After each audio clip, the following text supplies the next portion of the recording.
조드레박 신부의 영적 일기, 기도하는 사람으로 살기.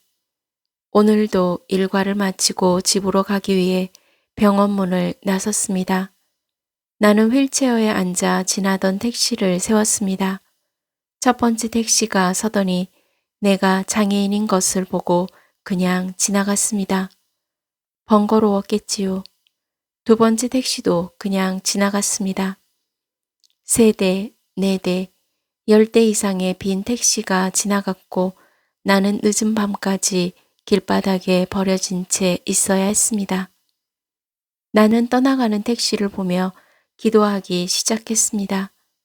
하느님, 저 택시를 운전하는 아저씨들을 위로해 주시기를 바랍니다. 이 깊은 밤에 장애인을 길바닥에 버려두고 가는 마음이 얼마나 아프겠습니까? 저분들이 상처받지 않게 어루만져 주세요. 이 장애인의 기도는 기도하는 사람은 자신부터 변화시키는 것임을 깨닫게 합니다. 그래서 저희가 많이 부족하기에 서로 인내하고 참아주고 사랑하고 용서하는 기도하는 사람이기를 기도해 봅니다. 아멘. 오늘 복음을 보면 예수님의 제자들은 밀밭 사이를 지나가다가 밀 이삭을 뜯어 손을 비벼 먹었습니다. 신명기 23장 26절에 이런 말씀이 있습니다. 너희가 이웃의 곡식 밭에 들어갈 경우 손으로 이삭을 자를 수는 있지만 이웃의 곡식에 낫을 대서는 안 된다. 이 말씀은 가난한 사람들을 위한 하느님의 배려였습니다. 그러므로 제자들이 밀밭 사이를 지나갈 때 손으로 이삭을 잘라 먹는 것은 아무 문제가 되지 않았습니다. 문제가 된 것은 그날이 안식일이었기 때문에 바리사이들이 비난합니다. 당신들은 어째서 안식일에 해서는 안 되는 일을 하는 것이오. 그런데 바리사이들은 제자들이 얼마나 배가 고팠으면 안식일에 밀 이삭을 뜯어 먹었을까라는 생각을 전혀 하지 않았습니다.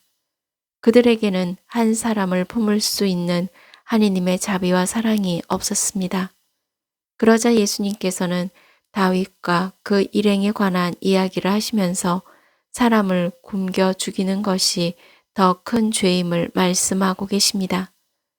다시 말해 예수님은 배고픈 제자들이 안식일에 밀 이삭을 비벼 먹는 것을 죄로 여기지 않으셨던 것입니다.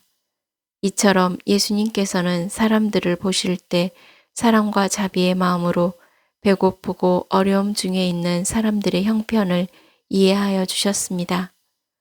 바로 예수님께서는 항상 너희와 함께 라는 마음을 이렇게 말씀하셨습니다. 사람의 아들은 안식일의 주인이다. 아멘. 사랑하는 고우님들, 이런 광고가 있었습니다. 아빠가 너무 바빠서 새벽에 출근하고 밤늦은 시간에 퇴근하다 보니 깨어있는 어린 딸아이의 모습을 볼 수가 없었습니다. 어느 날 딸아이의 모습을 보고 싶어서 일찍 퇴근하여 늦게까지 딸아이와 놀아주다가 재웠습니다. 그런데 딸아이가 아빠를 보고 이런 말을 하더랍니다. 아빠, 내일도 놀러 오세요.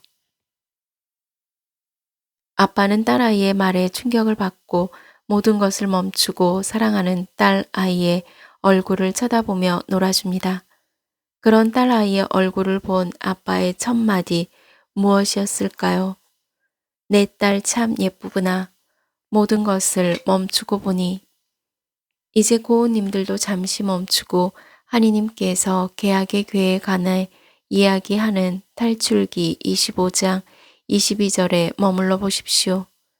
내가 그곳에서 너를 만나고 내가 너에게 명령할 모든 것을 알려주겠다. 이 탈출기 말씀을 통해 하느님께서는 미사 성제에서 고우님들을 만나시고 특별한 은총과 축복을 주시고자 하시는 것입니다. 그래서 사제의 입을 통해 주님께서 여러분과 함께라고 외치시는 것입니다. 그러므로 고우님들은 평일이든 주일이든 반드시 미사 성제에 참여하셔야 합니다. 왜냐하면 세상 일을 잠깐 멈추고 전지전능하시고 자애로우신 하느님의 거룩함과 의로움을 맛보셔야 하기 때문입니다. 그래서 주님께서 함께 해주시니 이 세상에서 어렵고 힘든 일을 견뎌내고 거룩하고 행복한 일상을 다시 찾았다라고 고백하시기면 좋겠습니다. 저 두레박 사제는 미사 성제를 거행하면서 큰 소리로 기도합니다. 주님께서 고우님들과 함께 아멘. 저 두레박 사제도 미사 성제를 거행하면서 몸과 마음이 아픈 고우님들과 아픈 이들을 돌보는 고우님들 그리고 고우님들의 자녀에게 주님의 치유와 회복의 은총이 임하시기를 기도합니다. 아멘.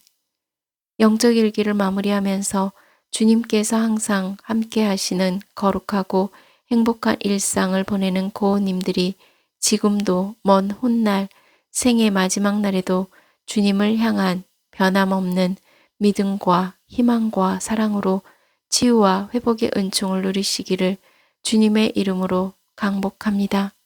아멘.